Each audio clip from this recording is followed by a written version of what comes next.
बोलो श्री भागवत महापुराण की जय। श्री हरिदास जी महाराज की जय।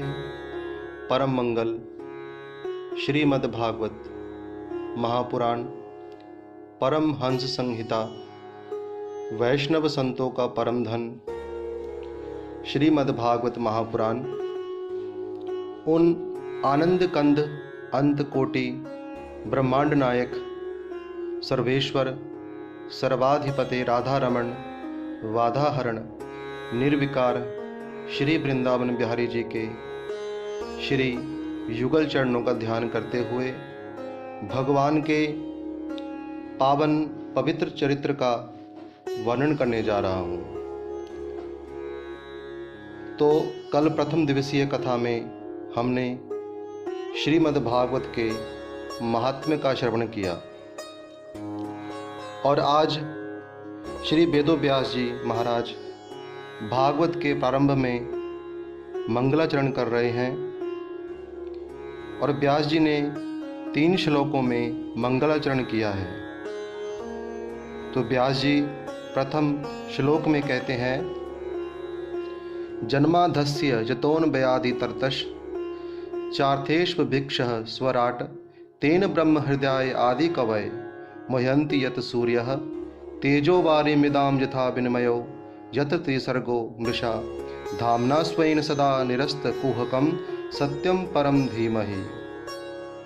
तो सत्यम परम धीमहि कह करके व्यास जी ने भागवत कथा का मंगलाचरण किया है, क्योंकि सत्य कहने से सबका आह्वान वेदव्यास जी ने किया है। सत्य ही कृष्ण है, सत्य ही राम है और सत्य ही शिव है। तो व्यास जी कहते हैं, जन्माधस्य यानी जिन भगवान के कारण ही इस संपूर्ण संसार का जन्म होता है, फिर पालन भी होता है और फिर प्रलय भी भगवान स्वयं ही करते हैं। अब बहुत से लोग कहते हैं कि नहीं नहीं, कोई भगवान नहीं है, लेकिन वास्तव में इस संसार के कण कण में मेरे प्रभु विराजमान हैं, चाहे फिर वो जड़ हो या चेतन हो, हर वस्तु में प्रभु बैठे हैं। अब कोई कहता है कि भगवान के ये अलग अलग रूप क्यों हैं, कोई राम कहता है तो कोई कृष्ण तो कोई शिव कहता है, तो इतने रूप भगवान के क्यों हैं। तो ये बात बड़ी समझने की है बंधुओं। देखो, भगवान कभी अपने लिए अवतार नहीं लेते।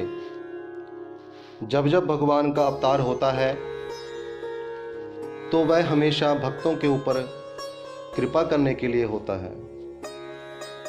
जैसी भक्त की कामना होती है वैसा ही ठाकुर जी रूप ले लेते हैं। अब कोई भक्त भगवान को यदि मर्यादा में देखना चाहते हैं तो ठाकुर जी राम बन करके आ जाते हैं। और कोई भक्त ऐसे भी होते हैं जो चाहते हैं कि लाला हमारे संग रास रसाए, हमारे यहाँ आकर के माखन चुराए। तो ऐसे भक्तों के लिए मेरे ठाकुर जी कृष्ण बन करके आ जाते हैं। लेकिन वास्तव में परमात्मा तो एक ही है, एक ही शक्ति है जो संसार को जन्म देती है, पालन भी करती है और प्रलय की ओर भी जो ले जाती है। जिन भगवान की माया के द्वारा हमको ये असत्य संसार भी सत्य प्रतीत हो रहा है, लेकिन वास्तव में ये संसार सत्य नहीं है बंधुओं। ये संसार तो मिथ्या है, असत्य है। भगवान की माया के द्वारा ही हमको ये असत्य संसार भी सत्य प्रतीत होता है। जैसे कि एक राजा था और उसका एक ही इकलौता पुत्र था और वह पुत्र 1 वर्ष से बीमार था।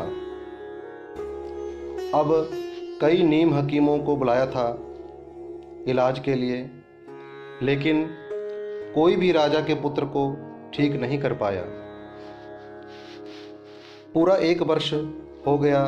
एक दिन जब राजवैद्य आए तो उन्होंने राजा से कहा कि हमको बहुत दुख के साथ कहना पड़ रहा है राजन कि आपका यह पुत्र शायद अब आज की रात भी ना निकाल पाए। अब देखो, इकलौता पुत्र है राजा का। जब यह सुना तो राजा फूट फूट के रोने लगा और अपने लेटे हुए पुत्र के चरणों में सिर रख करके वह राजा सो रहा था। अब वहीं पर राजा की माता भी खड़ी थी, राजा की पत्नी भी खड़ी थी, मंत्रीगण खड़े थे और सारा राज परिवार वहीं पर खड़ा था। अब रोते रोते उस राजा को अपने पुत्र के चरणों में ही नींद आ गई और सोए हुए राजा ने एक सपना देखा।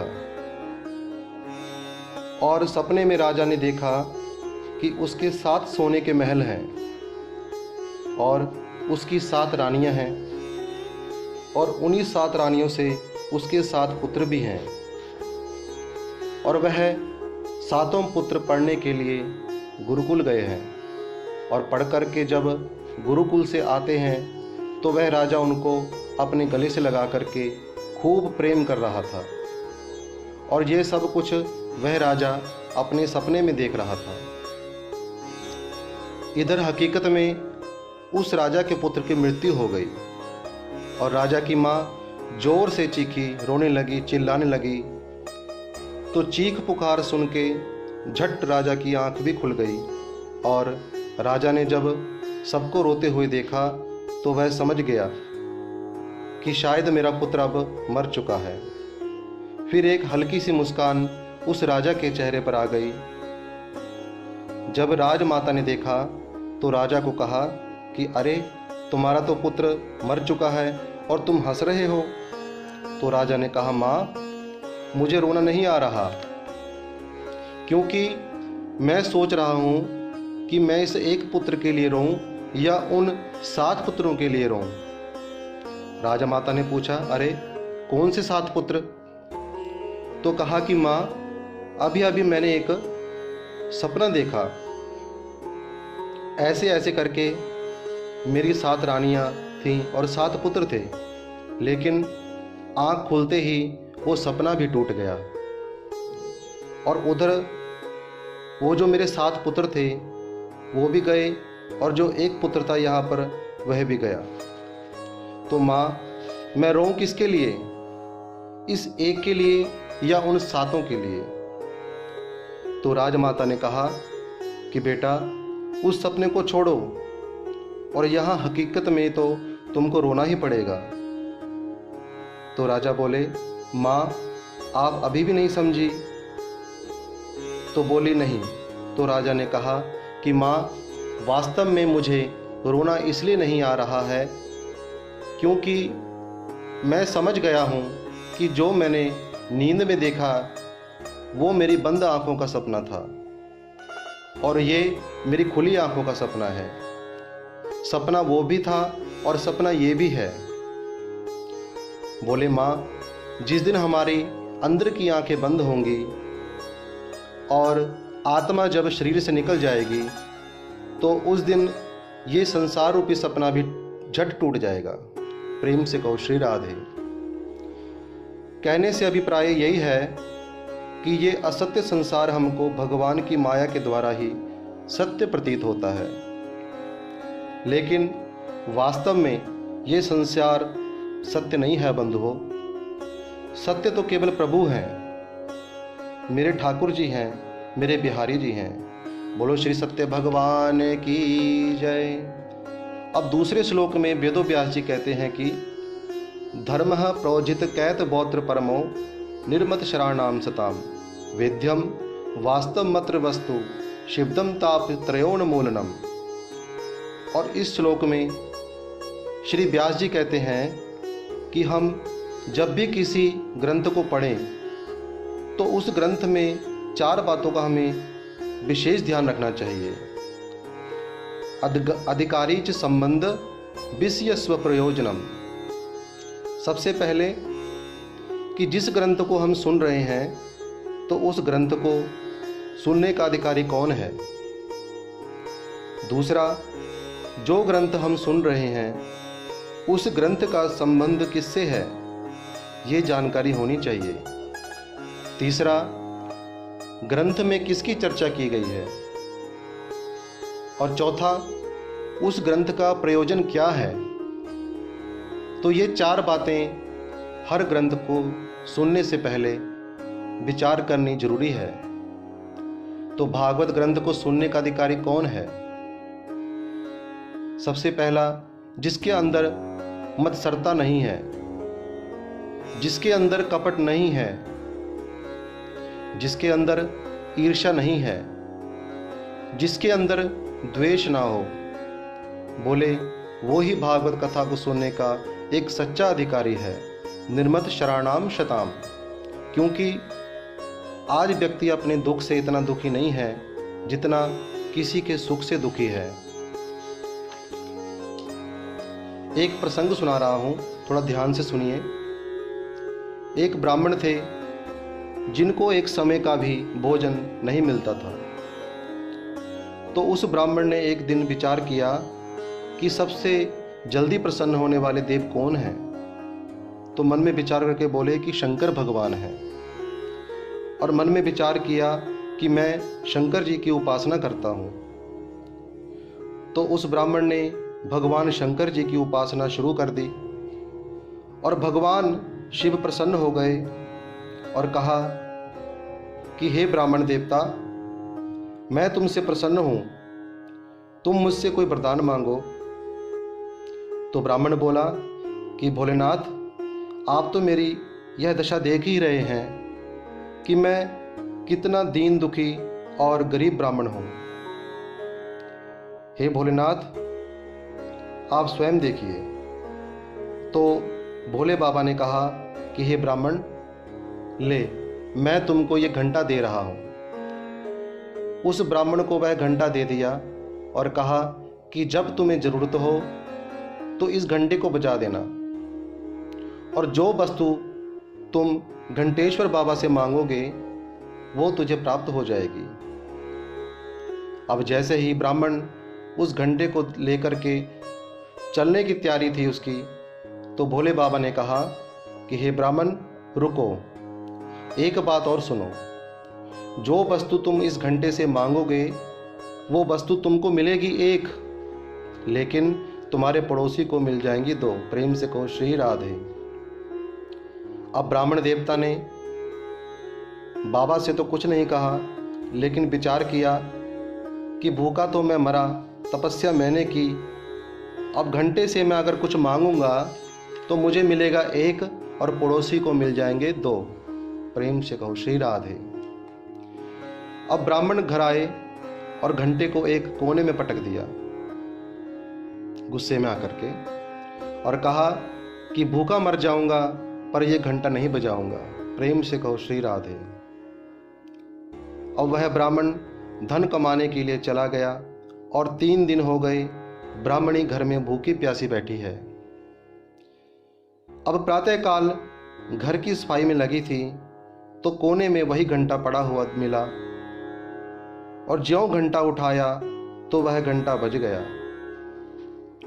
अब 3 दिन से ब्राह्मणी भूखी थी, भोजन प्राप्त नहीं हुआ था, और जैसे ही घंटा बजा तो 56 भोग सज करके आ गए सामने। तो तुरंत झाड़ू को फेंका, क्योंकि भूखे व्यक्ति को भोजन के अलावा और क्या चाहिए। भूखे व्यक्ति का ध्यान कहीं नहीं जाता। अब पहले तो भोजन किया पेट भर के, जब पेट भर गया तो सोचने लगी, अरे ये भोजन मुझे कहाँ से प्राप्त हुआ। तो क्या इस घंटे ने मुझे भोजन दिया? अगर घंटे ने भोजन दिया है तो कुछ और भी मांग कर देखती हूँ। तो उस ब्राह्मणी ने घंटा उठाया और बजाया और प्रार्थना की कि हे घंटेश्वर बाबा, मेरा एक सुंदर मकान बन जाए।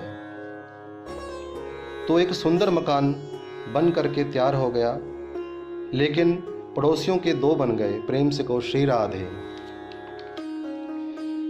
फिर घंटा बजाया और कहा कि मेरे घर में नौकर चाकर आ जाएं। तो घर में नौकर चाकर भी आ गए और पड़ोसियों के डबल हो गए। इस प्रकार से सारी सुख सुविधाएं और भौतिक साधनों से संपन्न हो गई।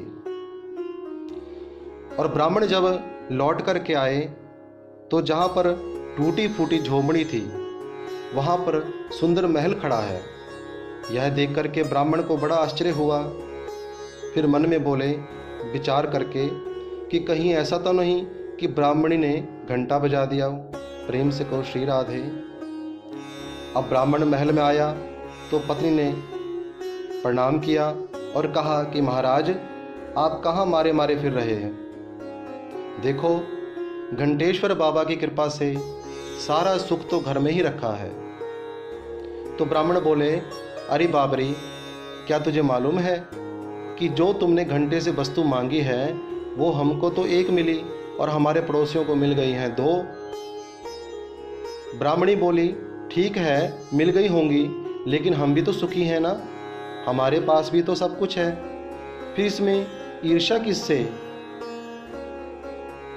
तो ब्राह्मण बोले अरे भूखा मरूं मैं, तपस्या करूं मैं और सुखी हो जाएं मेरे पड़ोसी, ये कैसे हो सकता है। तो बंधुओं, यहाँ से ब्राह्मण के अंदर मत्सरता यानी ईर्ष्या पैदा हो गई और जिसका भागवत में संकेत है। और अब ब्राह्मण ने तुरंत घंटा उठा लिया और कहा कि हे घंटेश्वर बाबा मेरी एक आंख फूट जाए। तो उसी समय ब्राह्मण की एक आंख फूट गई और पड़ोसियों की दोनों ही गोविंदाय नमो नमः। ब्राह्मण फिर बोला हे घंटेश्वर बाबा मेरा एक पैर टूट जाए। ब्राह्मण का एक पैर टूट गया, लेकिन पड़ोसियों के दोनों पैर गोविंदाय नमो नमः। लेकिन फिर भी संतोष नहीं हुआ ब्राह्मण को और कहा कि हे घंटेश्वर बाबा मेरे घर के द्वार पर एक कुआं खुद जाए। अब देखो पड़ोसी जितने अंधे लंगड़े थे जब घर से बाहर निकले तो सब के सब कुएं में गिरते गए और यह देख करके ब्राह्मण बहुत प्रसन्न हुआ। तो इसको कहते हैं मत्सरता यानी ईर्ष्या। यदि अपना कोई काम बिगड़ रहा हो तो दूसरे का भी बिगाड़ देना, यह है मत्सरता। फिर कहते हैं कि भागवत क्या करती है, भागवत का प्रयोजन क्या है। सद्यो हृदय बरोद्धये तत्र कृत भी शुश्रु शुशिभा तत्क्षणात्। बोले आप कथा में मत जाओ, आप कथा मत करवाओ। अगर आपके हृदय में केवल इतनी भावना आ गई कि आज हमें कथा में जाना है, आज कथा सुननी है, केवल इतना भाव भी यदि आपके हृदय में आ गया तो उसी क्षण ठाकुर जी हृदय में आकर के बैठ जाते हैं केवल श्रवण इच्छा के द्वारा। और भागवत का प्रयोजन भी तो यही है कि हम ठाकुर जी को अपने हृदय में कैद कर लें, बंद कर लें। क्योंकि छलिया है बांके बिहारी ब्रजमंडल में, जादू भरा इसके मृदु मुस्काने में, चाल में चपलता है चंचलता चित्तवन में, मोहिनी मंत्र भरा है बंसी के बजाने में। भक्त सब सावधान रहो श्याम सुंदर से, दिल लेता लूट डाका डाल के खजाने में। श्री राधा रानी का हुक्म है ये भक्तों को, इस चोर को बंद करो दिल के जेल खाने में, इस चोर को बंद करो दिल के जेल खाने में। भागवत का प्रयोजन ही ये है कि ठाकुर जी को अपने हृदय में कैद कर लो ताकि दोबारा निकल ना सकें। और तीसरे श्लोक में वेदव्यास जी कहते हैं निगम कल्प तरोर गलितम फलम, शुक मुखाद मृत द्रव संजुतम, पीबत भागवतम रसमाल्यम, मुहुरहो रसिका भुवि भावुकाः। देखो निगम का अर्थ होता है वेद, कल्प यानी वृक्ष, और उस वेद रूपी कल्प वृक्ष के ऊपर एक फल लगा है, वह है भागवत रूपी फल, तरोर गलितम फलम। तो नारायण रूपी डाली पर ये फल लगा है, और वहाँ से टूट करके फिर यह फल आया ब्रह्मा जी की डाली पर, और फिर यह फल आया श्री नारद जी की डाली पर, और उसके बाद ये फल आया श्री वेदव्यास जी की डाली पर। और जब वेदव्यास जी के पास ये फल पहुंचा तो सुखदेव जी महाराज उड़ते हुए आए और झट इस फल की ओर आए और अपनी चोंच मार दी, किरेण भाषितम। तो श्री सुखदेव जी के मुखारविंद से निकली है ये अमृतमय श्रीमद् भागवत महापुराण कथा। अब सुंदर मंगलाचरण व्यास जी कर रहे हैं और सूत शौनक संवाद का उपक्रम फिर से वर्णन किया है कि किस प्रकार से शौनक आदि ऋषि विराजमान हैं नैमिषारण्य में और सूत जी के द्वारा पुराणों की कथा को वर्णन कर रहे हैं। तो बंधुओं, यहाँ पर शौनक ऋषियों ने सूत जी के श्री चरणों में 6 प्रश्न किए हैं। पहला प्रश्न कि गुरुदेव आप कृपा करके ये बताइए कि मनुष्य के परम कल्याण का मार्ग क्या है। दूसरा प्रश्न, जितने भी शास्त्र धर्म ग्रंथ हैं उनका सार क्या है। तीसरा प्रश्न किया है कि भगवान ने देवकी और वसुदेव के यहाँ अवतार क्यों लिया था। चौथा प्रश्न कर रहे हैं कि अब तक भगवान के कितने अवतार हुए हैं। पांचवा प्रश्न कि भगवान ने कौन कौन सी लीलाएं की हैं। अंतिम प्रश्न, जब भगवान अपने परम धाम में गए तो फिर धर्म किसकी शरण में गया। तो ये 6 प्रकार के प्रश्न शौनक आदि ऋषियों द्वारा सूत जी से हुए।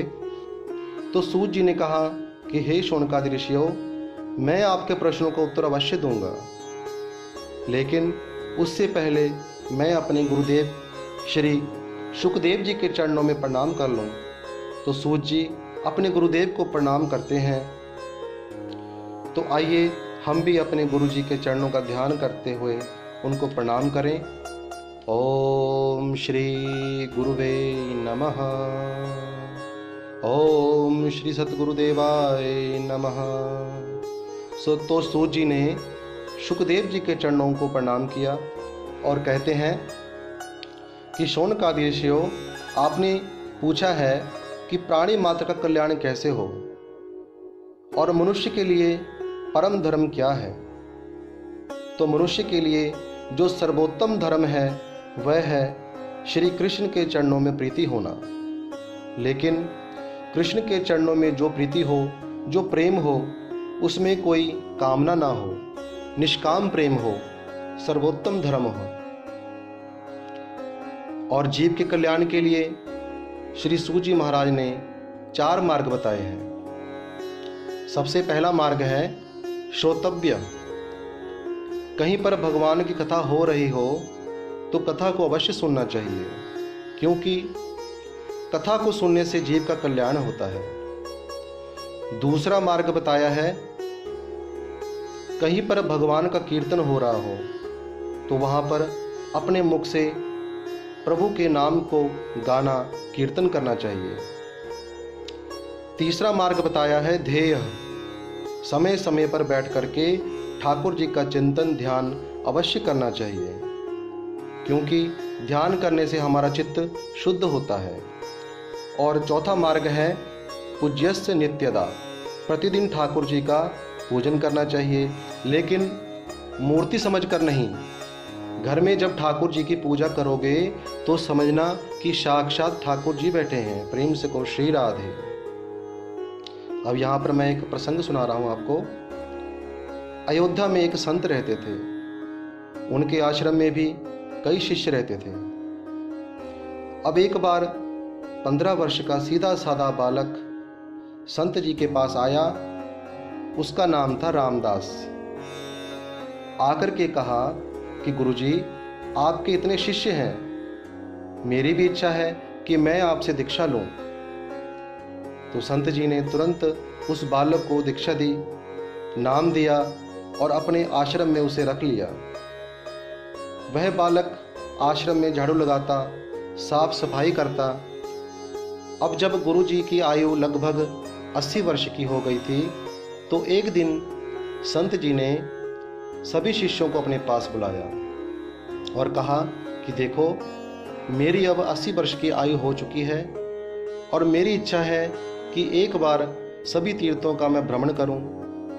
तो तुमसे कुछ शिष्य मेरे साथ चलो और कुछ यहीं रुक जाओ आश्रम में। तो शिष्यों ने पूछा कि गुरुदेव, आप ही बता दो कि कौन कौन आपके साथ चले और कौन कौन यहाँ आश्रम में रुके। गुरुजी जिसका भी नाम लें वही शिष्य बोलता कि गुरुदेव, हमको छोड़कर मत जाओ, हम तो आपके साथ ही चलेंगे तीर्थ यात्रा पर। तो किसी ने भी रुकना स्वीकार नहीं किया, क्योंकि सब जानते थे कि अगर यहाँ रुकेंगे तो आश्रम में झाड़ू लगाना पड़ेगा, मधुकरी यानी भिक्षा भी मांग कर लानी पड़ेगी, और गुरु जी के साथ जहाँ पर भी हम जाएंगे वहाँ तो बना बनाया माल मिलेगा और ऊपर से दक्षिणा भी मिलेगी। प्रेम से कहो श्री राधे। तो यहाँ रुकने में नहीं, चलने में भलाई है। लेकिन रामदास आया और आकर के कहा कि गुरुदेव, अगर आपकी आज्ञा हो तो मैं रुक जाता हूँ आश्रम में, मैं सारे आश्रम की देखभाल कर लूँगा, आप निश्चिंत होकर के जाइए। तो गुरु जी ने कहा, ठीक है रामदास, लेकिन देख, प्रातः सारे आश्रम की सफाई करना और फिर मधुकरी भिक्षा मांग करके लाना। और उसी आश्रम में राम दरबार मंदिर भी है, जिसमें राम जी, सीता जी, लखन जी और हनुमान जी विराजमान हैं। तो गुरु जी बोले कि सब काम करने के बाद भगवान की विधि से पूजन करना और भोग प्रसाद बना करके पहले भगवान को अर्पण करना और फिर स्वयं खाना। तो रामदास बोला, ठीक है गुरुदेव, लेकिन जाने से पहले ये भी बता दो कि जिनकी मैं सेवा पूजा करूँगा वो मेरे लगते कौन हैं, उनसे मेरा क्या संबंध है। तो गुरु जी ने कहा, ये राम है, ये सीता है। गुरु जी बोले, देखो रामदास, ये जो बीच में हैं यानी राम जी, ये तेरे पिताजी हैं, और जो इनके साथ बैठी हैं ये तेरी माता जी हैं। जो तुम्हारे माता जी के साथ खड़े हैं तो ये तुम्हारे चाचा जी हैं यानी लखन जी, और जो तुम्हारे माता जी के चरणों में बैठे हैं तो ये तुम्हारे भैया हैं। तो अपना परिवार समझ करके इनकी सेवा करना और बिना ठाकुर जी को भोग लगाए भोजन मत करना। अब ठीक प्रकार से समझा करके गुरुदेव जी चल दिए। अब रामदास प्रातः उठ करके आश्रम की सफाई करता, फिर भिक्षा मांग करके लाता, फिर भगवान को श्रृंगार कराता, फिर अपने हाथों से भोजन तैयार किया और विचार करता है कि ये तो 4 हैं और 5वां मैं खुद हूँ। तो 5 के हिसाब से 5 थालियाँ लगाई और 2-2 रोटी 5 के हिसाब से बनाई। अब सभी थालियों में रोटी रख करके राम जी के, सीता जी के, लक्ष्मण जी के और हनुमान जी के आगे वह थालियाँ रख दी और दोनों हाथ जोड़ करके रामदास खड़ा हो गया और बोला कि पिताजी खाइए, माताजी खाइए, चाचा जी आप भी खाइए, और भाई साहब आप भी खाइए। अब थोड़ी देर तक रामदास आंख बंद करके खड़ा रहा। फिर जब आंख खोली तो देखा कि थाली तो वैसे की वैसी रखी है। अरे, कहीं ठाकुर जी भी भोग लगाते हैं क्या? यदि ठाकुर जी भोग लगाना शुरू कर दें तो लोग उनको घर में बिठाना ही बंद कर देंगे। प्रेम से कहिए श्री राधे। क्योंकि विग्रह आंखों से देख करके भोग को स्वीकार करते हैं और नासिका से सूंघ करके भोग को ग्रहण किया करते हैं। क्योंकि जो वस्तु ठाकुर जी के सामने रख दी जाए और प्रभु की दृष्टि यदि उस पर पड़ जाए तो समझना कि वह वस्तु ठाकुर जी को अर्पित हो चुकी है। अब भोग तो लगा नहीं। फिर रामदास ने सोचा शायद मुझसे शर्मा रहे हैं, क्योंकि अभी नया नया संबंध जुड़ा है, नए नए पिताजी मिले हैं, नई नई माता जी हैं, तो लगता है शर्म कर रहे हैं। चलो कोई बात नहीं, पर्दा लगा देता हूँ। अब बेचारे ने पर्दा भी लगा दिया, लेकिन भोजन तो फिर भी वैसे का वैसे ही रहा और अंत में मंदिर के किवाड़ भी बंद कर दिए, पर भोजन तो फिर भी वैसा ही है। अब तो बेचारा रामदास बैठा बैठा रोने लगा और बोला कि माताजी, पिताजी, गुरुजी तो बोल कर गए थे कि बिना आपको खिलाए भोजन मत करना। अब देखो, आप भी भूखे रहोगे तो मैं भी भूखा रहूँगा, आप भी पतले हो जाओगे और मैं भी पतला हो जाऊँगा।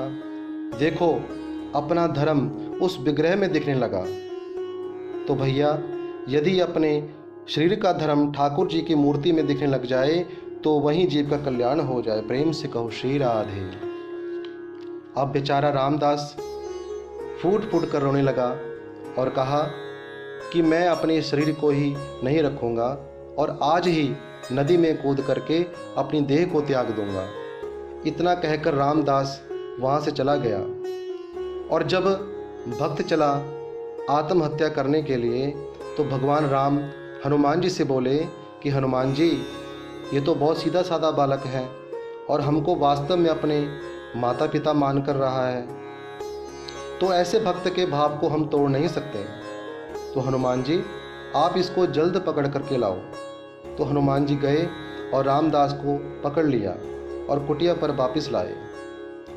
तो रामदास क्या देखता है कि मूर्ति बनी बैठी थी। वहाँ साक्षात राम जी, जानकी जी, लक्ष्मण जी विराजमान हैं। बोलो सियापति रामचंद्र भगवान की जय। गदगद हो गया भक्त और बोला कि पिताजी, अब आप भोग लगाओ, भोजन करो। अब देखो, भक्त रोज प्रेम से भोजन बनाता और भगवान साक्षात बैठ करके भोग लगाते। अब कुटिया में ऐसी सेवा करते करते 2 महीने निकल गए। तो एक दिन रामदास ने सोचा कि ये कैसे माता पिता हैं। अरे, संसार में माता पिता चाहे कितने भी बूढ़े हो जाएं, लेकिन फिर भी कुछ ना कुछ काम तो करते ही हैं। और ये कैसे माता पिता हैं जो 2 महीने से बैठे बैठे रोटी खा रहे हैं। अब आश्रम की सफाई भी मैं करूं, भिक्षा भी मैं मांग कर लाऊं, भोजन भी मैं पकाऊं, ये तो कुछ करते ही नहीं।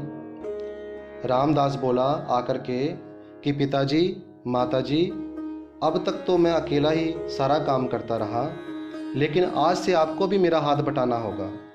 तो भगवान ने पूछा कि बेटा रामदास, तुम ही बता दो क्या करना होगा हमको। तो रामदास बोले कि आज से रोटी माता जी बनाएंगी। लक्ष्मण जी से कहा कि चाचा जी, आप वन में लकड़ी लेकर के आना।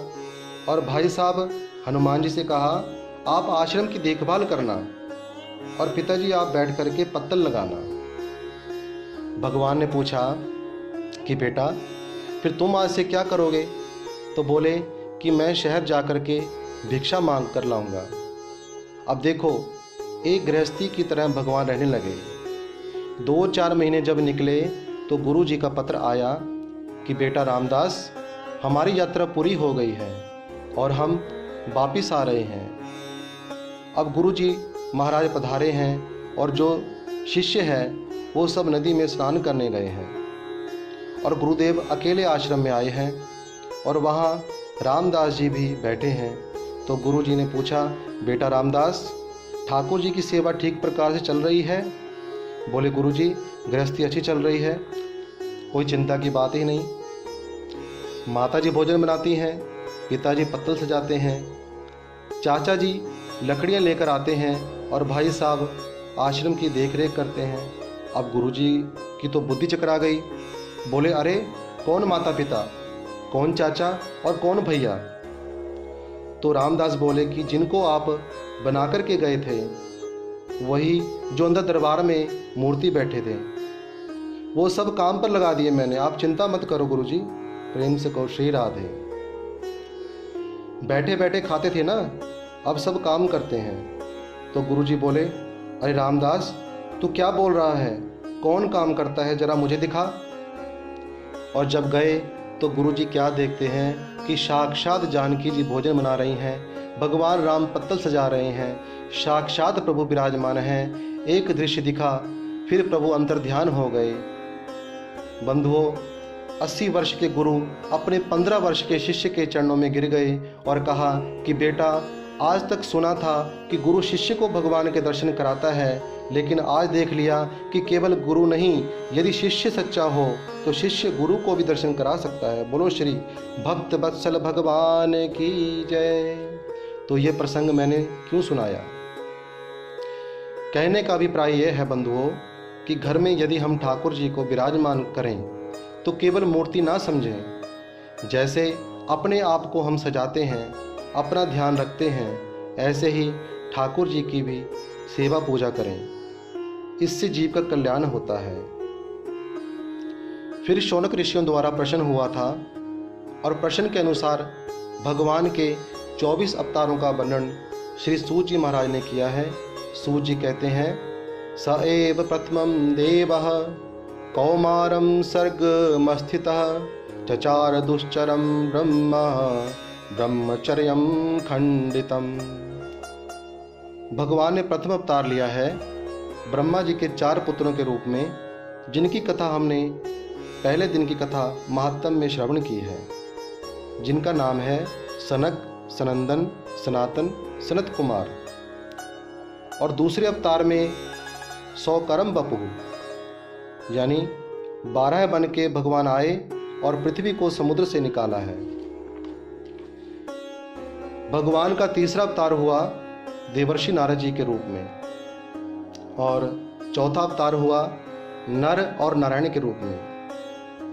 5वां अवतार हुआ कर्दम ऋषि के 10वें पुत्र श्री कपिल भगवान के रूप में। 6ठा अवतार हुआ दत्तात्रेय जी के रूप में। 7वां अवतार रुचिर प्रजापति के यहाँ यज्ञ बनकर भगवान प्रकट हुए।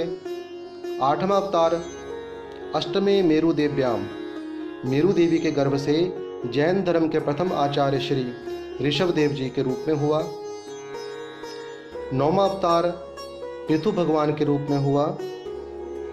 10वां मत्स्य रूप से हुआ और 11वां कमठ रूप से हुआ। 12वां धन्वंतरी रूप से हुआ। 13वां अवतार भगवान का मोहिनी रूप से हुआ। ये 4 अवतार समुद्र मंथन के समय हुए। 14वां अवतार भगवान खम्भ से प्रकट हुए। बोलो श्री नरसिंह देव भगवान की जय। 15वां अवतार वामन रूप से हुआ। 16वां अवतार परशुराम जी के रूप में हुआ।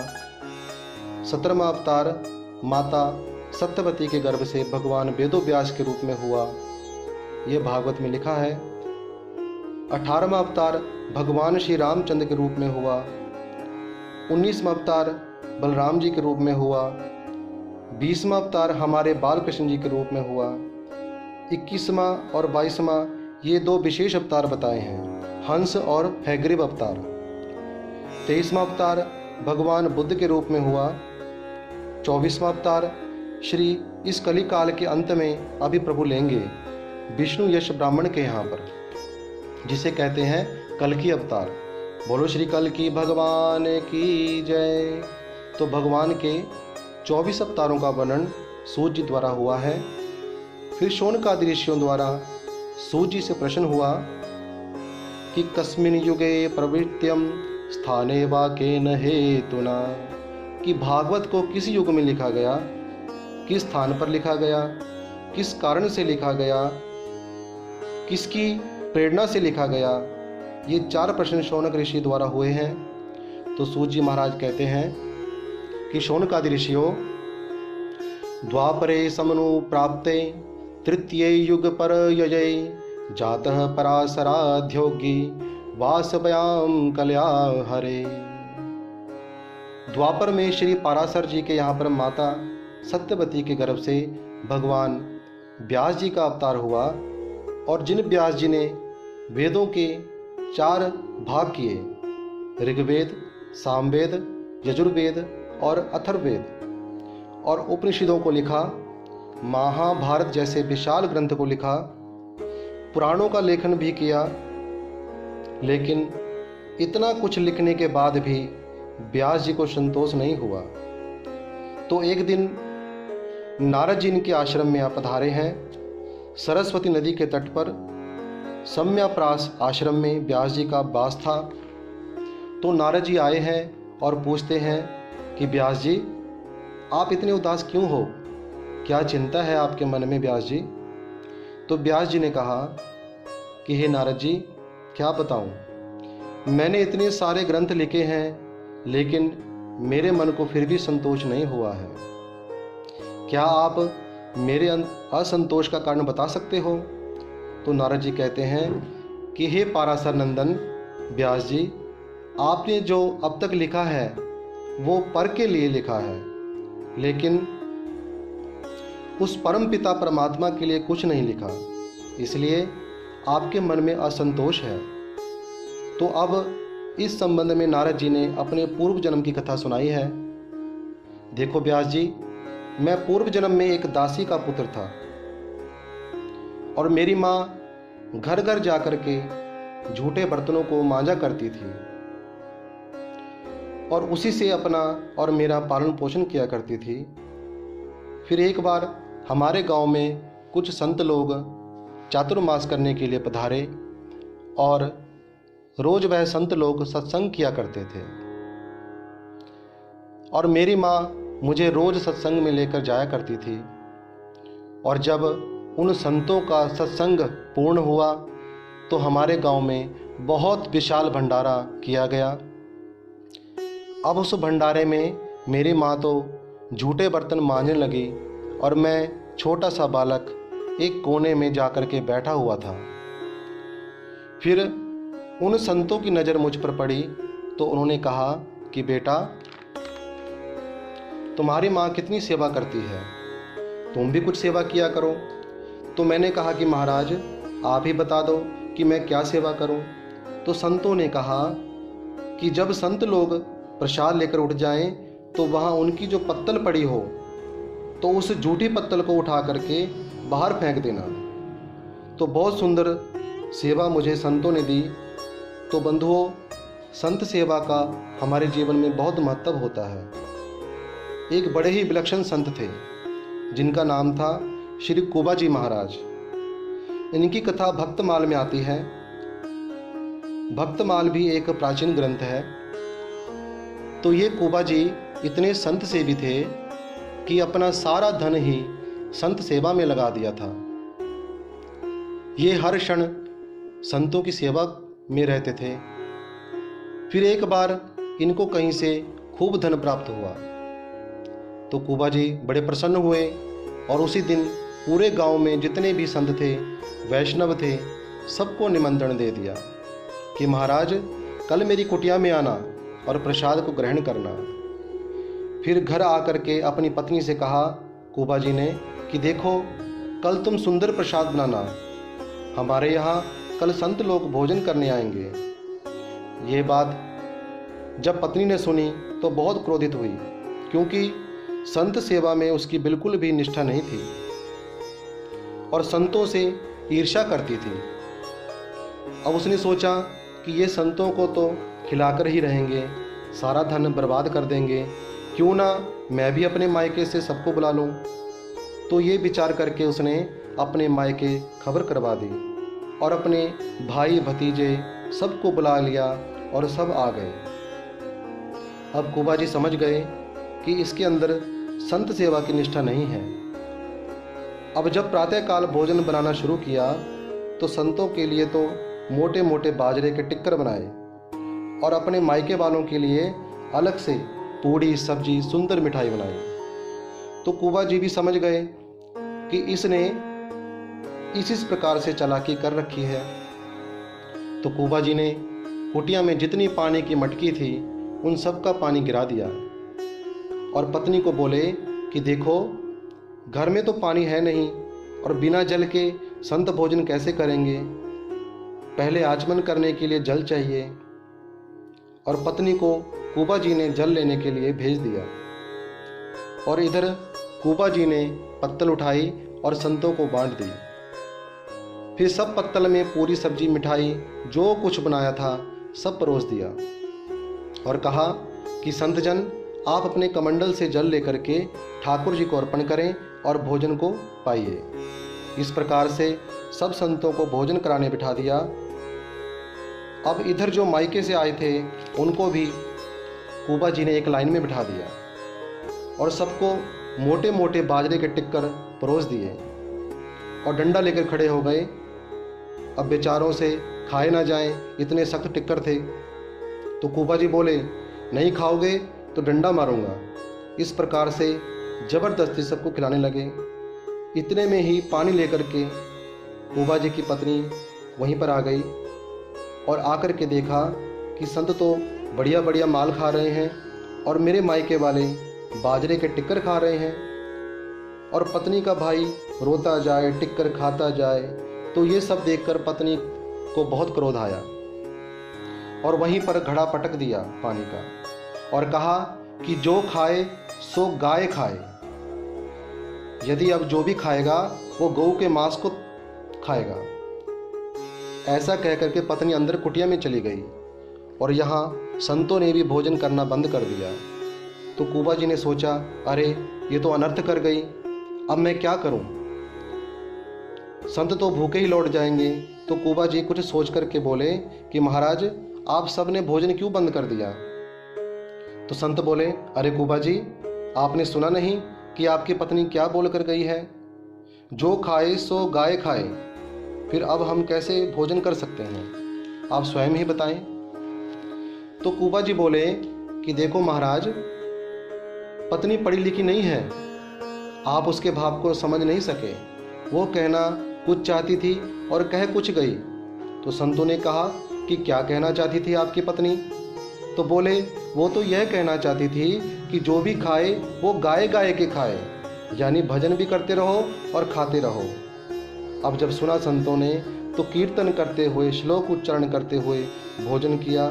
बोलो श्री वृंदावन बिहारी लाल की जय। तो संत सेवा जीवन में जब जब बने तब तब करो, क्योंकि भागवत सेवा से भी बड़ी संत सेवा है, वैष्णव सेवा है, भक्त सेवा है। प्रेम से कहिए श्री राधे। इस प्रकार से अब नारद जी भी संत सेवा में लग गए। झूठी पत्तल उठा करके बाहर रखाते और अब संत लोग जब जाने लगे तो मुझे यानी नारद को भागवत जी का बड़ा सुंदर मंत्र दे करके गए कि ओम नमो भगवते वासुदेवाय, नमो भगवते तुभ्यं वासुदेवाय धीमहि, प्रद्युम्नाय निरुधाय नमः संकर्षणाय च। इसे कहते हैं वासुदेव गायत्री। तो ये मंत्र देकर के संत वहाँ से चले गए। और व्यास जी, मैंने उस मंत्र का जाप शुरू कर दिया और एक दिन एक सर्प के काटने से मेरी माता की मृत्यु हो गई और मैं वन में निकल पड़ा और एक वृक्ष के नीचे बैठ करके मैंने उस मंत्र का भाव से, निष्ठा से जाप किया। तो मेरे हृदय में भगवान की आकाशवाणी सुनाई दी। भगवान ने कहा कि बेटा, अभी इस जन्म में तुझे मेरा दर्शन नहीं होगा, लेकिन तू भजन करता रह, तुझे मेरा साक्षात्कार अवश्य होगा। तो काल के प्रभाव से मेरी देह छूटी, मेरी मृत्यु हुई और अगला जन्म ब्रह्मा जी के पुत्र नारद के रूप में हो गया। और जो वीणा मेरे हाथ में आपने देखी है, ये वीणा भी भगवान के द्वारा मुझे प्राप्त हुई है और इस वीणा से मैं केवल प्रभु के नाम को ही गाता हूँ, प्रभु का ही गुणगान करता हूँ। इस प्रकार से अपने पूर्व जन्म की कथा नारद जी ने व्यास जी को सुनाई है और 4 श्लोक जो नारद जी ने ब्रह्मा जी से प्राप्त किए थे, वही चतुश्लोकी भागवत व्यास जी को प्रदान की है। और उन 4 श्लोकों से 18,000 श्लोक श्री व्यास जी ने बनाए हैं और अपने पुत्र को, शुकदेव जी को, वो भागवत प्रदान की है। फिर शौनकादि ऋषियों ने सूत जी से पूछा कि आपने भागवत के वक्ता की कथा तो सुना दी, लेकिन कृपा करके भागवत के श्रोता की कथा भी तो सुनाओ। तो यहाँ से भागवत में पांडवों का बड़ा ही सुंदर चरित्र प्रारंभ हो रहा है। सूत जी कहते हैं यदा मृधे कौरव सृंजयानाम वीरेशवथो वीरगतिम गतेषु वृकोदरा विदगदाभिमर्श भग्नोरुदंडे धृतराष्ट्रपुत्रे। जिस समय महाभारत के युद्ध को होते होते पूर्णाहुति हो चुकी थी और 18 दिन तक महाभारत युद्ध चल रहा था और इस युद्ध में कोई भी कौरव बाकी नहीं बचा था, केवल दुर्योधन को छोड़ के, और ये भी मरणासन दशा में पड़े थे। अब बचे थे तो केवल अश्वत्थामा, कृपाचार्य और कृतवर्मा, और कौरवों की तरफ से कोई भी बाकी नहीं बचा। अब अश्वत्थामा दुर्योधन के पास आया और बोला कि महाराज, यदि आपने मुझे अपनी सेना का सेनापति बनाया होता तो आज विजय तुम्हारी होती। तो दुर्योधन ने कहा, अश्वत्थामा, अभी कौन सा मैं मरा हूँ, और जब तक मैं मरता नहीं तब तक मैं ही राजा हूँ। तो ले, मैं आज ही तुझे सेनापति घोषित करता हूँ। जा, तू अब पांडवों को मार ले। और देख अश्वत्थामा, यदि तूने पांडवों को मार दिया तो मैं अपना आधा राज्य तुझे दे दूंगा, और यदि मैं जीवित ना रहा तो समझ ले कि पूरा राज्य ही तेरा है। अब जब सुना तो अश्वत्थामा के मन में लोभ आ गया, और अश्वत्थामा, कृपाचार्य, कृतवर्मा ये तीनों ही वहाँ से चले गए और रास्ते में एक पेड़ के नीचे सो गए। और जिस पेड़ के नीचे वह सो रहे थे उसी पेड़ पर कुछ कौवे बैठे हुए थे, और रात्रि में एक उल्लू उड़ता हुआ आया और उन सोते हुए कौवों को उसने मार दिया। क्योंकि रात्रि में उल्लू को दिखाई देता है और घूम घूम कर ये कौवों का वध करता है। तो जब अश्वत्थामा ने ये दृश्य देखा तो उल्लू को ही अपना गुरु बना लिया और उसी क्षण चल दिया और पांडवों के शिविर में उसने प्रवेश किया। तो वहाँ पर पांडवों के 5 पुत्र सो रहे थे, जो कि देखने में बिल्कुल पांडवों की तरह दिखते थे। अब अंधकार रात्रि थी। अश्वत्थामा ने सोचा ये शायद पांडव ही हैं। तुरंत तलवार निकाली और उन सोते हुए पांडव पुत्रों के सिर धड़ से अलग कर दिए, पांडव समझ करके, और उनका सिर झोले में रख करके सीधा दुर्योधन के पास पहुंचा और कहा कि महाराज, मैंने आपके शत्रु पांडवों को मार डाला है। दुर्योधन बोला, अच्छा, ला मुझे उनका सिर दिखा, मुझे विश्वास नहीं होता। अब जब देखा तो दुर्योधन ने कहा, अरे अश्वत्थामा, ये तूने क्या किया? ये पांडव नहीं हैं, ये तो उनके पुत्र के सिर हैं। और तड़प तड़प कर रोते रोते दुर्योधन ने अपनी देह को त्याग दिया। और इधर प्रातःकाल जब द्रौपदी अपने पुत्रों के शिविर में गई तो क्या देखती है कि द्वार से ही रक्त की धार बहती हुई आ रही है। जब अंदर गई तो देखा कि 5 पुत्रों के केवल धड़ पड़े हैं, किसी का भी सिर नहीं है। यह देख द्रौपदी गिर पड़ी, चीखने लगी, चिल्लाने लगी, माता शिशूनां निधनं सुताम्नां निशम्य घोरं परितप्यमाना तदारु तद बाष्पकलाकुलाक्षी ताम शांतव्ययन्ना किरीटमाली। द्रौपदी की चीख पुकार सुनकर के पांडव दौड़ते हुए शिविर में आए तो देखा कि 5 पुत्रों के सिर नहीं हैं। अर्जुन को क्रोध आया और संकल्प लिया कि जिसने मेरे पुत्रों को मारा है मैं भी उसे प्राणदंड दूंगा। अब रथ तैयार किया, आगे आगे अश्वत्थामा, उसके पीछे पीछे अर्जुन, और यह देख अश्वत्थामा ने अर्जुन पर ब्रह्मास्त्र छोड़ दिया। तो भगवान की आज्ञा पर अर्जुन ने भी ब्रह्मास्त्र छोड़ा। दोनों ब्रह्मास्त्र टकराए और भागते हुए अश्वत्थामा को अर्जुन ने पकड़ लिया और राज शिविर पर ला करके पटक दिया। और द्रौपदी को आवाज लगाई, और जब अश्वत्थामा को बंधा हुआ देखा तो कितना सुंदर कहा है, उवाच चास हंतस्य बंधनानानयनं सती मुच्यतां मेष ब्राह्मणो नीति राम गुरु। द्रौपदी अर्जुन से बोली कि महाराज, मुच्यताम, इसे छोड़ दो, इसे छोड़ दो, इसे मत मारो। ये आप भूल गए कि ये आपके गुरु द्रोणाचार्य का पुत्र है। भैया, धन्य है द्रौपदी, आज हमको भगवान में भगवान नहीं दिखता, आज संत में संत नहीं दिखाई देते, ब्राह्मण में ब्राह्मण का दर्शन नहीं होता। लेकिन धन्य है द्रौपदी जो अपने पुत्रों को मारने वाले में गुरु का दर्शन कर रही है। लेकिन भीम ने कहा कि अर्जुन, इसे छोड़ना मत, इसका अभी वध कर दो। अब अर्जुन ने देखा कि भीम कहता है मार डालो और द्रौपदी कहती है कि इसे छोड़ दो, तो अर्जुन ने भगवान की तरफ देखा तो भगवान ने कहा, ब्रह्म बंधो न हंतव्य आतताई बधारहण।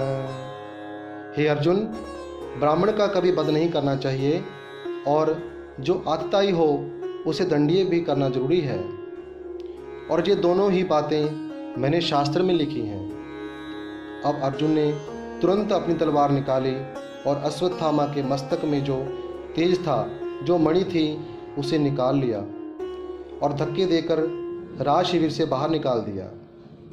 अब जब भगवान द्वारिका के लिए गमन करने लगे तो इधर अश्वत्थामा ने उत्तरा के गर्भ को नष्ट करने के लिए ब्रह्मास्त्र छोड़ दिया। तो उत्तरा भगवान के रथ के आगे आकर खड़ी हो गई और कहा कि हे गोविंद, इस ब्रह्मास्त्र से मेरी प्राण रक्षा करो। हे गोविंद, मेरे गर्भ में आपका ही भक्त बैठा है। और भगवान को भी यह मालूम था कि उत्तरा के गर्भ में मेरा परम भक्त बैठा है। तो भगवान ने सूक्ष्म रूप लिया और उत्तरा के गर्भ में गए और सुदर्शन चक्र से ब्रह्मास्त्र को शांत किया। उसके बाद जब भगवान चलने लगे तो भगवान के रथ के आगे कुंती आकर के खड़ी हो गई और भगवान की स्तुति की है। कृष्णाय वासुदेवाय देवकी नंदनाय च नंद गोप कुमाराय गोविंदाय नमो नमः। तो भगवान ने पूछा, अरे बुआ, आज इतनी लंबी चौड़ी प्रार्थना क्यों? क्या चाहिए बुआ आपको? तो कुंती ने कहा, हे गोविंद, मुझे आप दुख दे दो। भगवान बोले, अरे बुआ, दुख भी कोई मांगने वाली चीज है? तो कुंती ने कहा कि हे गोविंद, दुख में सुमिरन सब करें, सुख में करे न कोई, जो सुख में सुमिरन करे तो दुख काहे का होय। गोविंद, सुख पाकर के व्यक्ति आपको भूल जाता है, इसलिए मुझे सुख नहीं चाहिए, आप मुझे दुख दे दो। कम से कम उस दुख में आपका सुमिरन तो होता रहेगा। तो कुंती को दर्शन देकर के कुंती की प्रार्थना पर भगवान वहीं रुके। और जब प्रातःकाल हुई तो भगवान ध्यान अवस्था में बैठे थे। अर्जुन ने जब देखा तो पूछा कि हे गोविंद, आज आप किसका ध्यान कर रहे हो? तो भगवान ने कहा कि अर्जुन, मुझे भीष्म पितामह के पास जाना है। हे अर्जुन, तुम अपना रथ लेकर के आओ। तो अर्जुन रथ लेकर के आए हैं और पांचों पांडव और भगवान कृष्ण आज कुरुक्षेत्र की यात्रा पर निकले हैं और वहां पर पहुंचे जहां पर भीष्म पितामह सरसैया पर पड़े हैं, जिनका सारा शरीर बाणों से छिदा पड़ा है और लेटे लेटे भी भीष्म पितामह भगवान का ही स्मरण कर रहे हैं। तो पांचों पांडव आकर के भीष्म पितामह से मिले, लेकिन पितामह की आंखें तो कृष्ण को खोज रही थी। लेकिन भगवान तो भीष्म पितामह के पीछे ही खड़े हैं, उनके सिराने खड़े हैं। पितामह ने भगवान से पूछा कि प्रभु, अंतिम समय आप मुझे दर्शन देने आए हो, लेकिन पीठ पीछे खड़े हो। तो भगवान ने कहा कि बाबा, क्या करूं, मुझे पर्दा करने की बहुत आदत है। तो पितामह बोले कि प्रभु, आप मेरे सामने आकर खड़े हों, मैं आपका दर्शन करना चाहता हूँ। तो भगवान पिता माँ के सामने आकर के खड़े हो गए, और जब पिता माँ ने भगवान का दर्शन किया तो 11 श्लोकों में भगवान की स्तुति की है, क्योंकि उस दिन एकादशी का दिन था। प्रेम से कहो श्री राधे। तो आइए हम भी अपनी वाणी में भगवान के नाम का अमृत घोल करके अपनी रचना से भगवान का गुणगान करते हैं। भीष्म पितामह भगवान से बोले कि प्रभु, आप मुझे दर्शन देने के लिए आए हो, क्योंकि मैंने आपकी प्रतीक्षा की थी, तो आपको तो आना ही था। तो भगवान की प्रतीक्षा निरंतर अपने मन में करते रहो, क्योंकि भगवान की कृपा का कोई समय निश्चित नहीं होता। जैसे अतिथि का कोई समय निश्चित नहीं होता, अतिथि जिसकी कोई तिथि निश्चित नहीं है कि कब घर आए। तो 11 श्लोकों में पितामह ने भगवान की स्तुति की भागवत में, और भगवान को प्रणाम करके कहा कि हे गोविंद, इति मति रूप कल्पिता वितृष्णा, आज मैं अपनी पुत्री का विवाह आपसे कर रहा हूँ, आप इसे स्वीकार करें। तो भगवान बोले, अरे पितामह, आप तो अखंड ब्रह्मचारी हैं, फिर ये कौन सी पुत्री है आपकी? तो पितामह बोले, इति मति रूपी, ये मेरी बुद्धि, मेरी कुमारी बेटी है। आज तक इसने किसी का चिंतन नहीं किया, ये निरंतर आपका ही चिंतन करती है। तो अंत समय में इस मन सहित बुद्धि को हे गोविंद, मैं आपके श्री चरणों में समर्पित कर रहा हूँ, मेरी इस पुत्री को आप स्वीकार करें। तो भगवान की स्तुति करके उन्हें प्रसन्न किया और देह से प्राण निकाले। आकाश में दुंदुभियाँ बजने लगी, नगाड़े बजने लगे, और भीष्म पितामह भगवान के परम धाम को गए हैं। 5 पांडवों के द्वारा भगवान ने पितामह का अंतिम संस्कार करवाया, और उसके बाद भगवान द्वारिका को पधारे हैं।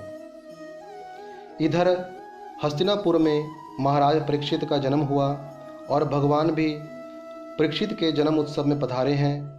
फिर पुनः अर्जुन के साथ द्वारिका को पधारे हैं, और 7 महीने हो गए भगवान को द्वारिका गए हुए, परंतु अर्जुन नहीं लौटे। जब अर्जुन नहीं लौटे तो महाराज युधिष्ठिर को अनेक प्रकार के अपशकुन दिखाई दिए। तो एक दिन सामने से अर्जुन आते दिखाई दिए। जब देखा अर्जुन को तो गर्दन नीचे झुकी है, मैले कपड़े पहने हुए हैं। तो महाराज युधिष्ठिर ने पूछा, अरे अर्जुन, ये क्या हुआ? तुम्हारी ऐसी दशा कैसे हुई? ये तुम्हारी आंखें जिसमें आंसू हैं, तो ये क्यों हैं? अरे द्वारिका में सब ठीक तो है ना? तो अर्जुन बोले, वंजितो हम महाराज हरिणाम बंधु रूपिणा, कि हमारे प्रभु अपने परम धाम में पधार चुके हैं। यह जब कुंती ने सुना तो एकांत में जाकर भगवान का ध्यान करते करते अपनी देह को त्याग दिया, और पांडवों ने माँ का अंतिम संस्कार किया। और इसके बाद 15 वर्ष की अवस्था में महाराज परीक्षित को तिलक करके गद्दी पर बिठाया गया, और पांडव महापरायण के लिए उत्तर दिशा की ओर चले गए। फिर उत्तर की पुत्री इरावती से महाराज परीक्षित का विवाह हुआ, और इनके 4 पुत्र हुए, जनमेजय आदि। 3 बार महाराज परीक्षित ने अश्वमेध यज्ञ को किया है। फिर एक बार सरस्वती नदी के तट पर जब आए तो महाराज परीक्षित ने देखा कि एक गाय और एक बैल पुरुष भाषा में बात कर रहे थे। उस बैल का एक पैर है और गाय की आंखों में आंसू हैं। जब दोनों आपस में बात कर रहे थे तो उसी समय राजा परीक्षित ने देखा कि एक व्यक्ति वहां आया और उसके हाथ में डंडा था। उसने डंडा तो मारा बैल को और लात मारी गऊ को। ये जो बैल है ये साक्षात धर्म है और गऊ पृथ्वी है। महाराज परीक्षित ने जब देखा तो पूछा कि तुम कौन हो? उसने कहा कि महाराज मेरा नाम कली है। तो राजा परीक्षित बोले कि तुम इस राज्य को छोड़कर चले जाओ। तो बोला, कहाँ जाऊँ महाराज, आपने तो मेरे लिए कोई स्थान ही नहीं छोड़ा। जहाँ तक सूर्य चंद्र का प्रकाश है वहाँ तक आपका राज्य है। मैं कहाँ जाऊँ, आप ही बताओ। कोई अच्छा सा स्थान आप ही दे दो मुझे। तो महाराज परीक्षित ने कली को 4 स्थान दिए। कौन कौन से स्थान? धूतम, पानम, स्त्री है सुना। सबसे पहला स्थान दिया है धूतम, जहाँ जुआ घर हो, तो यहाँ पर कली का वास होता है। पानम, जहाँ शराब पी जाती है, तो यहाँ कली का वास है। स्त्रिय यानी वैश्या। चौथा सुना यानी कसाई खाना, वधुशाला। तो ये 4 स्थान देने के बाद कली को 5वां स्थान भी मांगना पड़ा। कली ने कहा कि महाराज मुझे स्वर्ण में भी स्थान दे दीजिए। तो 5वां स्थान भी कली को मिला, स्वर्ण। लेकिन वो स्वर्ण जो पाप से कमाया हो या पाप की कमाई से जो लिया गया हो, वह स्वर्ण में हमेशा कली का वास होता है। फिर एक दिन महाराज परीक्षित ने अपने राज्य कोष में रखा जरासंध का मुकुट पहना, और जरासंध था पापी। अब उस मुकुट को पहनकर महाराज परीक्षित जंगल में जाते हैं और वहाँ एक तेजस्वी ऋषि के आश्रम में पहुँचे, जिनका नाम है शमीक ऋषि, जो कि समाधि में बैठे हैं। महाराज को प्यास लगी थी, जल मांगा पीने को शमीक ऋषि से, लेकिन वो तो समाधि में बैठे थे, पता नहीं चला। तो राजा परीक्षित ने पास में पड़े हुए एक मृत सर्प को शमीक ऋषि के गले में डाल दिया और वहाँ से चले गए। अब जब शमीक ऋषि के पुत्र श्रृंगी को बालकों द्वारा यह सब पता चला कि तुम्हारे पिता के गले में किसी राजा ने मृत सर्प डाल दिया है, तो क्रोध में आकर के श्राप दे दिया कि जिसने मेरे पिता के गले में सर्प डाला है उसको 7वें दिन तक्षक नाम का सर्प काटे। इति लंघति मर्यादम तक्षक सप्तमे हनि। तो बंधुओं, हम सबको भी 7 ही दिन मिले हैं, कभी भी 8वां दिन नहीं होगा, और इन्हीं 7 दिनों में एक दिन हमारा भी निश्चित है। तो महाराज परीक्षित को यह श्राप लगा और जब आकर के मुकुट उतारा तो सो गए। जब शमीक ऋषि को यह पता चला कि श्रृंगी ने राजा को श्राप दे दिया, तो उन्होंने अपने एक गौरमुख नाम के शिष्य को राजा परीक्षित के पास भेजा, यह बोलकर कि महाराज आपको मृत्यु का श्राप मिला है और आप अपनी मुक्ति का कोई उपाय ढूंढ लो। महाराज परीक्षित ने जब यह सुना तो विचार किया, मुझे तो ऐसा लगता है कि ठाकुर जी ने मुझे भजन करने का समय दे दिया है। तो तुरंत अपने पुत्र को बुला करके सारा राज्य भार सौंप दिया और गंगा के तट श्री शुकताल में आकर के खड़े हुए तो देखा कि बड़े बड़े संत वहाँ पर विराजमान हैं। तो उन संतों को राजा परीक्षित ने प्रणाम किया और उन संतों से प्रश्न किया कि जिसका अंत समय आ जाए ऐसे व्यक्ति को क्या करना चाहिए। तो हम सबका भी यही प्रश्न है बंधुओं, जो महाराज परीक्षित जी ने किया है, क्योंकि प्रत्येक जीव मर्यमान है, उसे मृत्यु अवश्य आनी है। अब किसी संत ने कहा कि यज्ञ करवाया जाए, तो दूसरे किसी संत ने कहा कि ऐसे व्यक्ति को दान करना चाहिए, लेकिन महाराज परीक्षित की समझ में कोई बात नहीं आ रही थी। फिर महाराज परीक्षित ने गंगा जी के तट पर एक सुंदर सिंहासन बिछाया और सभी ऋषियों संतों के चरणों में प्रणाम करके कहा कि जो भी संत महापुरुष मेरे प्रश्न का उत्तर देगा वो इस सिंहासन पर आकर के विराजमान हो जाए। तत्राभवत भगवान व्यास पुत्रो। तो उसी समय श्री सुखदेव जी महाराज आकर के उस सिंहासन पर विराजमान हो गए। फिर राजा परीक्षित ने सुखदेव जी के चरण धोए, चरणामृत लिया और यह प्रश्न किया कि गुरुदेव, जिसका अंत समय आ जाए ऐसे प्राणी को क्या करना चाहिए, आप कृपा करके मुझे बताएं। मैं आपके श्री चरणों में प्रणाम करता हूँ। बोलो श्री वृंदावन बिहारी लाल की जय। बोलो श्री सुखदेव जी महाराज की जय। श्रीमद् भागवत महापुराण की जय। तो बंधुओं, आज की कथा को हम यहीं पर विराम देते हैं। जय जय श्री राधे।